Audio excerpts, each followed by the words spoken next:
Құрметті менің каналымның оқырмандары, каналға қош келдіңіздер. 6 класс математика 2 БЖБ 1 тоқсанның 3 нұсқасы. Бізде сандар берілген. Осы сандардың қай сандарында жататынын, қай жиынында жататынын анықтап, осы сандарды сызбаның ішіне орналастырыңыз дейді. Бізге мынадай сан қатары берілген, сандардың қай жиынында жататынын анықтап, осы сандарды сызбаның ішіне орналастырыңыз. Бірінші натурал саннан басталады, оны n әрпімен белгілейміз. Затты санау үшін, ретін көрсету үшін қолданылатын ең қарапайым сандар жиынын біз натурал сандар дейміз, яғни бірден басталады екен. Яғни бұл жерде 8 деген натурал сан. Келесі, бүтін сандар жиынын z әрпімен белгілейміз. Оған теріс сандар, оң сандар, 0 сандары жатады. Минус 23, 0, минус 7, минус 147 деген сан жатады екен. Келесі, Q бізде рационал сандар, ол сандарға бөлшек түрінде берілген сандар және теріс сандар да жатады, аралас сандар да жатады. Яғни бізде қазір қалған сандарды рационал сандар жиынына жатқызамыз. Минус 6-дан 1, минус, яғни ондық сандарда жатады, 4,3, минус 4,18, минус 6,6-дан 1, 5,4. Осы сандар бізде рационал сандар жиынына жатады екен. Келесі, екінші тапсырма. С нүктесі АВ кесіндісінің ортасы. Егер С нүктесі минус 5 болса, яғни біз солға қарай жүреміз. 1, 2, 3, 4, 5, минус 5 болса, бекітеміз. С 2 болса дейді, 1, 2, яғни 2 аралық немесе 2 бірлік жүреміз. 2 бекітеміз. В. Енді бізге айтады А нүктесі, В мен С аралығында қанша аралық бар санаймыз. 1, 2, 3, 4, 5, 6, 7. Яғни С-дан кейін 7 бірлік саламыз. 1, 2, 3, 4, 5, 6, 7. Енді санаймыз.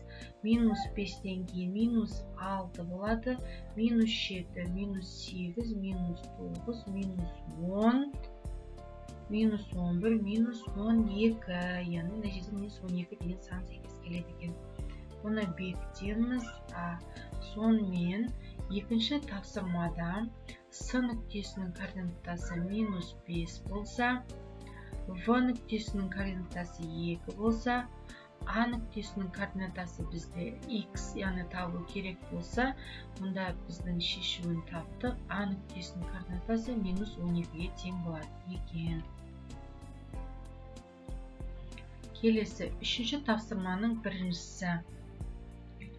7,8 қосу минус 1,5 тең болады.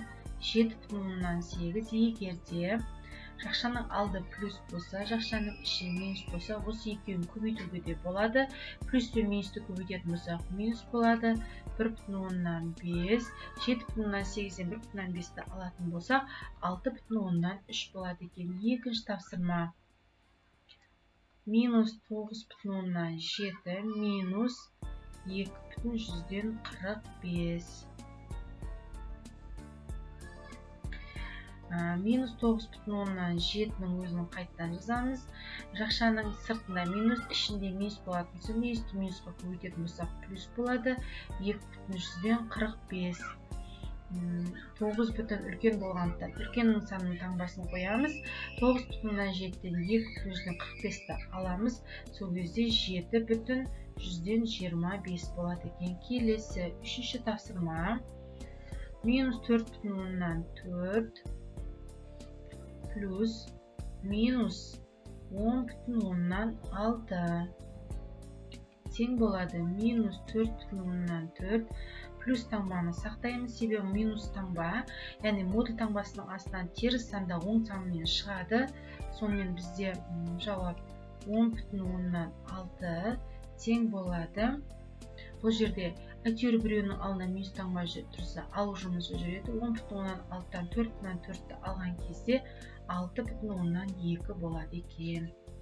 Келесі бізде төртінші есепте бізде А, В, С, Д нүктелері координаталық тізуде тізбектелі орналасқан.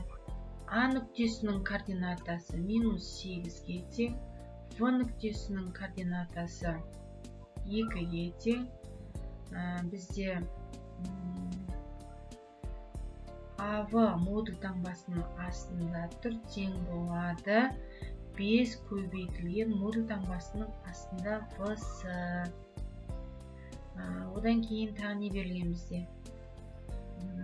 ВС модуль таңбасының астында 2 көбейтілген СД.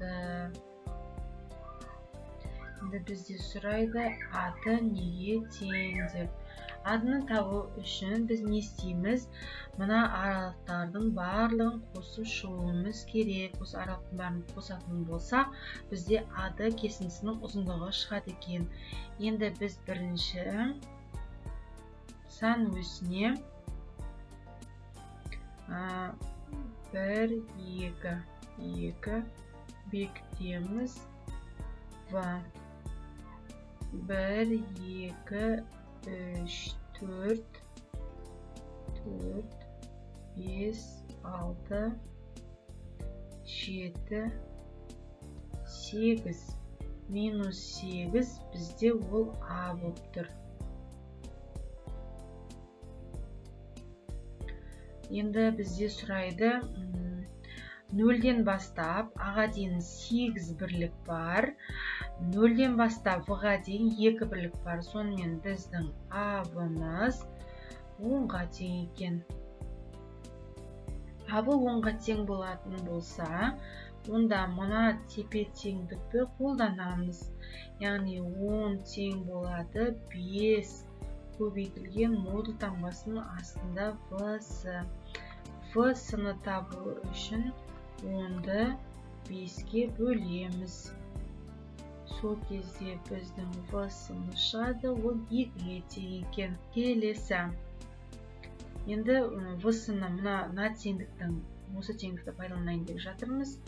2 тең болады 2 көбейтілген модуль таңбасының астында СД.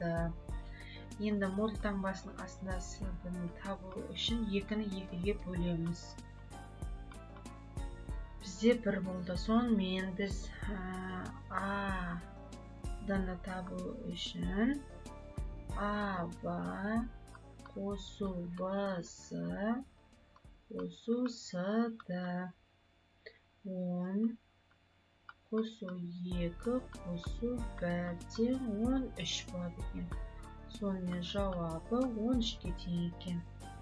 Каналға жазылуды ұмытпаңыздар, достарыңызға таратыңыздар. Жақсы, сау сәлеметте болыңыздар.